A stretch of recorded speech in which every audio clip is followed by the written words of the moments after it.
talvez você que tenha chegado agora não saiba o que verdadeiramente era o MBL, por que ele ganhou força, como ele cresceu e como ele foi cooptado e sequestrado por Renan Santos e Kim Kataguiri. Ítalo, por favor, eu quero que isso vire corte para o pessoal poder saber direitinho o que era o MBL, por que ele ganhou força entre os jovens e como ele foi cooptado, porque pouca gente sabe disso, a gente fala disso desde 2014. Cara, eu queria mostrar aqui para vocês, tem um negócio que eu compartilhei aqui, se vocês puderem compartilhar minha tela aqui, pronto. Ele já está fazendo isso, tá? Aqui em Kataguiri colocando aqui, não tenho medo de ninguém. Kataguiri quer convocar Cunhada de Moraes à CPMI do INSS.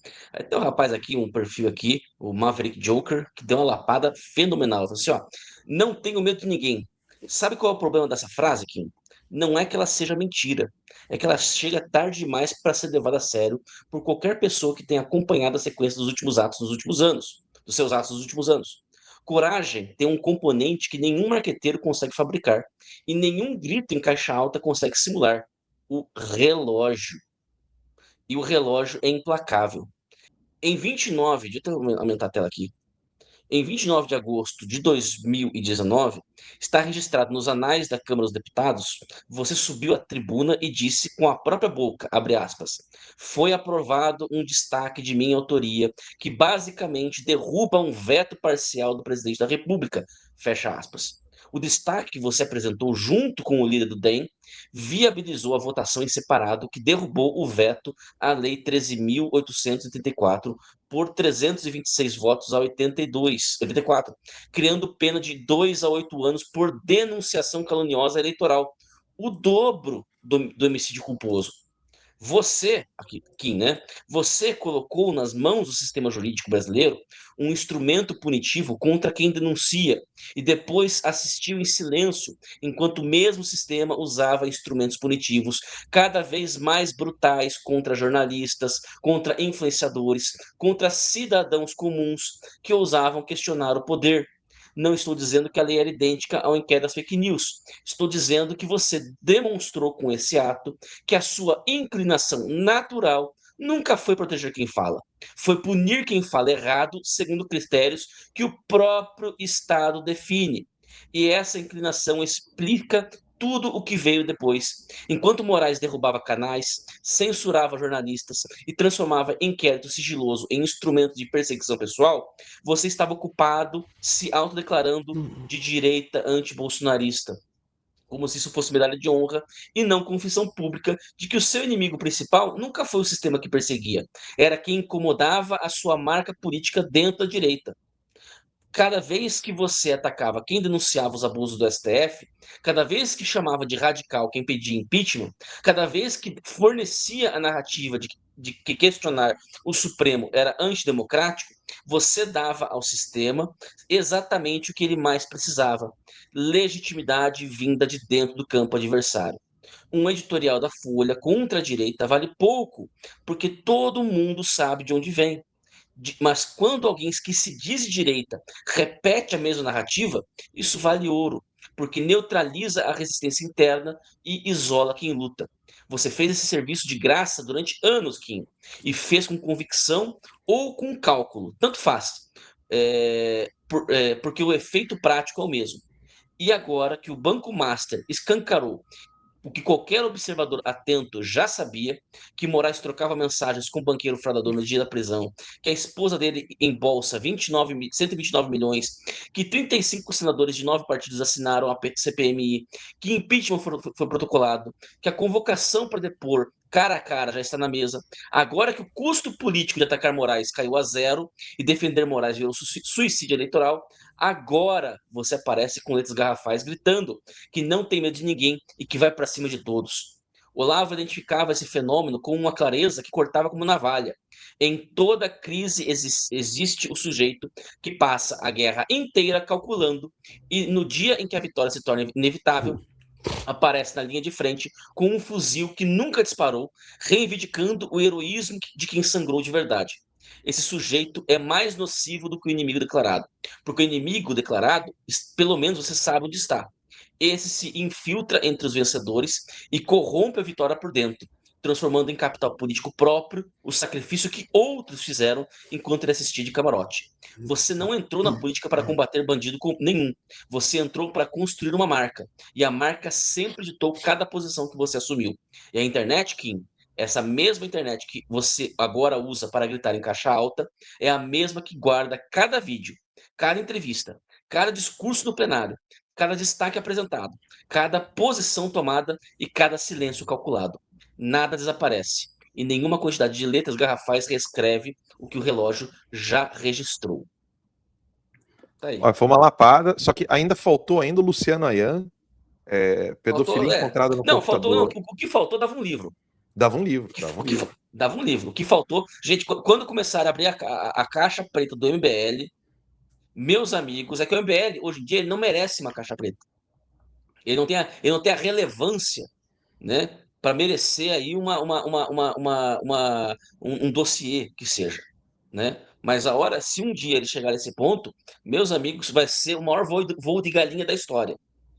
Porque o que esse povo tem de sujeira, e muitas delas que eu e o Alan testemunhamos no surgimento do MBL, porque o surgimento do MBL, porque fomos quem contra, fundou o né? MBL, que é o Paulo Batista, deixa bem claro aqui, quem fundou o MBL, que é o Paulo Batista, é um puta cara. Rapidinho, prestem muita atenção nisso que o Ítalo vai falar, desculpa, Ítalo. Prestem muita atenção, porque quem é antigo, o Assis, o pessoal que tá aqui, a galera das antigas, do Terça Livre, sabe de tudo isso. Como o MBL começou, por que ele ganhou força e como ele foi sequestrado por Renan Santos e Kim Kataguiri. Vamos lá. Como é que ele começou? O MBL começou... Bom, vamos fazer uma digressão um pouco mais antiga, né? Como é que os movimentos de rua começaram? Começaram lá em 2013, né? Com as chamadas jornadas de junho. Aí, porra, dá para fazer uma análise, dá para fazer alguns programas a respeito disso, né? Mas quem se lembra dessa época, né? Teve aquelas manifestações. E nessas manifestações, que originalmente era uma manifestação, eram manifestações da esquerda, né? Essas manifestações foram, não digo cooptadas, né? Mas porque não tem como cooptar sem algo central, né? Sem um comando central, mas simplesmente a população, que não era a direita, né? Nesse momento, né? Era simplesmente a população decidiu, vamos para a rua também e vamos pedir o que a gente acha. Só que o que eles acham era totalmente o oposto daquilo que a esquerda estava querendo que eles achassem, né?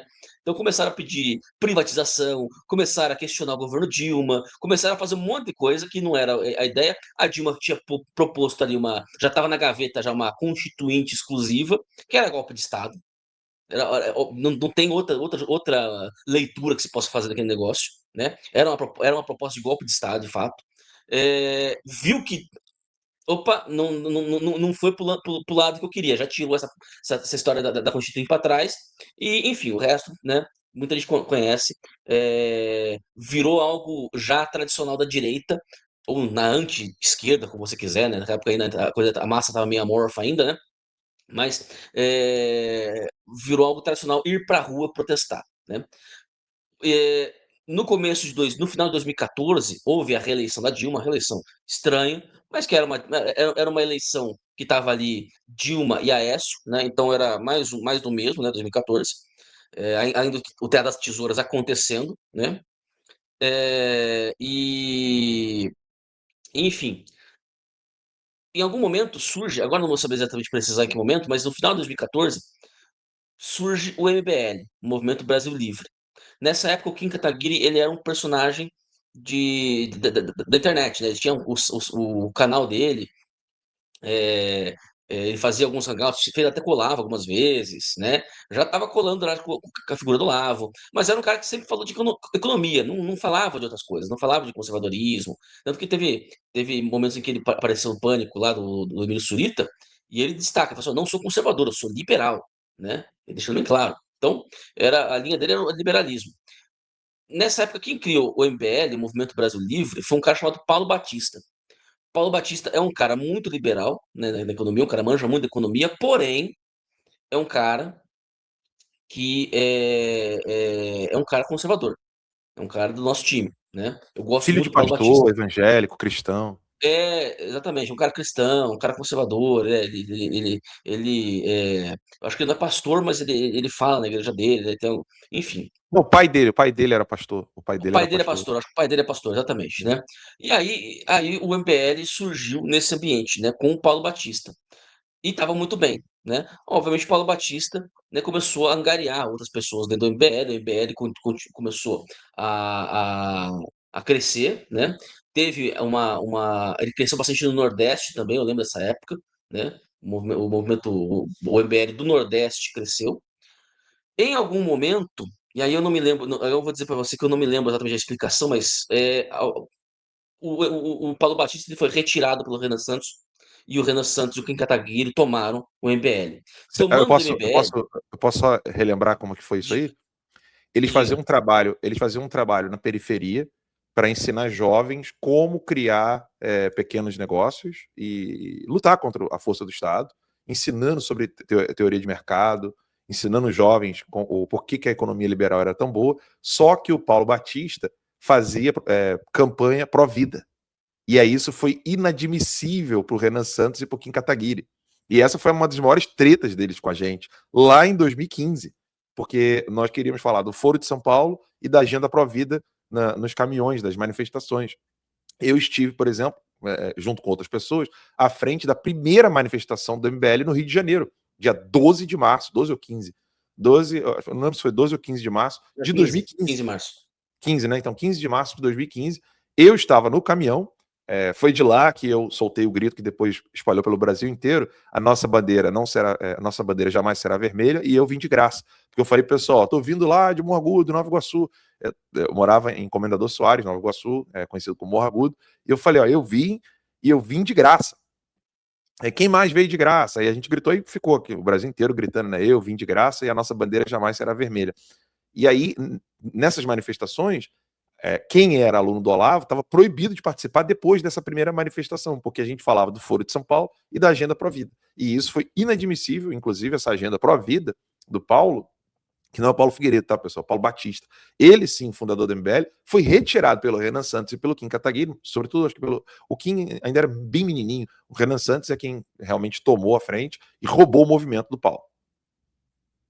Perfeito. E aí, em algum momento, né, o Kim começou a se projetar, né?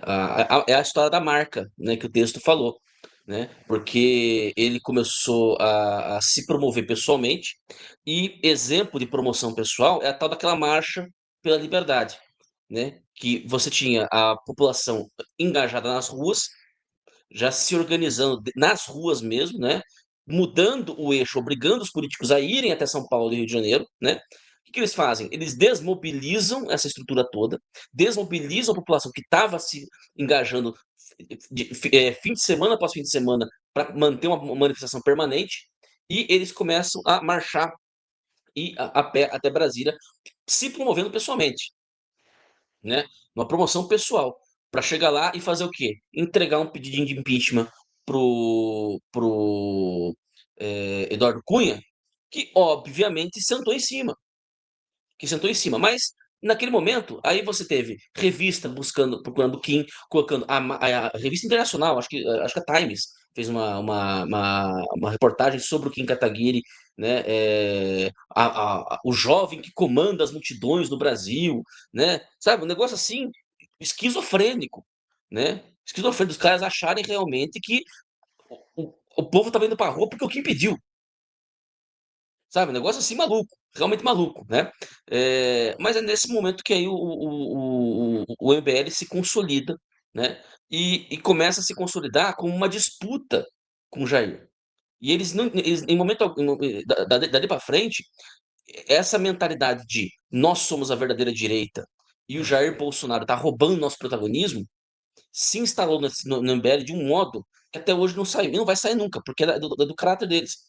Até hoje, o Kim quer, porque quer, o Kim Kataguiri, o Renan Santos, eles querem, o sonho deles é que o partido deles, o Missão, etc., né, seja o partido da direita do Brasil.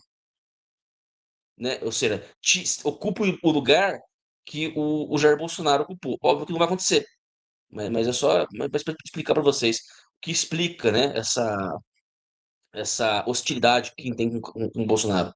É por causa disso. Em algum momento, ele queria ele ser o Jair Bolsonaro. O cara que arrastava multidões. Ele acreditou que era ele. Ele acreditou que era ele, né? E quando a realidade bateu a porta, ele não se conformou.